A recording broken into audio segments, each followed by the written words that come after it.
এ বিষয়ে আরো জানাতে সৌদি আরব থেকে যুক্ত হচ্ছেন সৈয়দ আহমেদ ভুইয়া।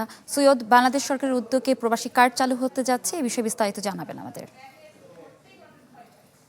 জি, ধন্যবাদ আপনাকে স্মিতা। আপনি যেটি জানিয়েছেন, দেখেন, আমি যদি একটু পিছের দিকে যাই, বিগত সময় 2015-16 সালে যখন সৌদি আরবে ওয়েজ আর্নার্স কার্ড শুরু করে বিগত সরকার এই কার্ডটি, তখন কিন্তু এই কার্ডটি কিন্তু সৌদি প্রবাসীরা 170 রিয়াল সৌদি দিয়ে কিন্তু তারা এই কার্ডটি গ্রহণ করেছে।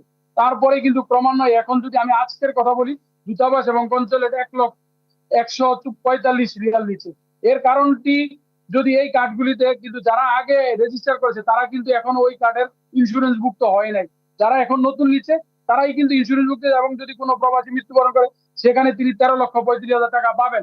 যারা 170 টাকা দিয়ে করেছেন, এই রিয়াল দিয়ে করেছেন, তারা কিন্তু এখনো পান না।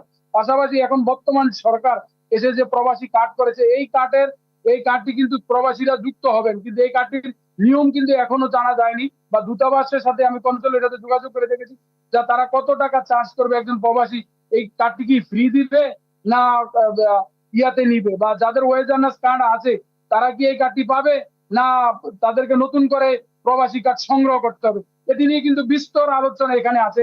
এই যে সৌদি আরবের যে 30 লক্ষ থেকে 35 লক্ষ সৌদি প্রবাসী, এদেরকে কার্ডগুলি কি দূতাবাসের মাধ্যমে দেওয়া হবে নাকি বিভিন্ন ব্যাংকের মাধ্যমে তাদেরকে কাটতে দেওয়া হবে, এটি নিয়ে কিন্তু আরো আলোচনার বিস্তর সময় অপেক্ষা করছে। বা প্রবাসীদের মধ্যে যারা এই কার্ডটি বিভিন্ন সুযোগ সুবিধা পাবে বা পাচ্ছে, যে তার আগে যেই কার্ডটি ছিল ওয়েজ আর্নার্স কার্ড, সেই কার্ডটির কি হবে, বা সেই কার্ডটি কি গতিতে তারা চলবে, যেহেতু যে 10টি ইয়া নির্দিষ্ট করেছেন যে প্রবাসীরা এই যে সুবিধাগুলি পাবে, সেই সুবিধাগুলিতে বিগত কার্ডগুলিতে কিন্তু এই প্রায় 5টি সুবিধা সেখানেও কিন্তু ওয়েজ আর্নার্স বোর্ডের যে কার্ডটি এখন আমার হাতে দেখছেন সেই কার্ডটিতে কিন্তু আছে।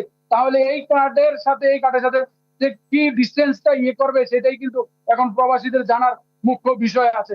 বা তারা কিন্তু কত টাকা চার্জ করবে, এটা কি নাকি ফ্রি দিবে, যারা আগে কার্ড পাচ্ছে তাদেরকে ফ্রি দিবে, এটি নিয়ে কিন্তু আসলে কিন্তু কনসুলেট, দূতাবাসের কথা বা ব্যাংকের, এই যে আপনি ধরেন 30 থেকে 35 লক্ষ সৌদি প্রবাসীরা এখানে আছেন, এই প্রবাসীরা কিন্তু আসলেই কিন্তু এই কার্ডগুলি কিভাবে তাদেরকে নিবেন, এই যে স্বল্প সময় বা স্বল্প জায়গার শূন্যতা বা তারা এইটাই ছিল আমার কাছে সর্বশেষ তথ্য।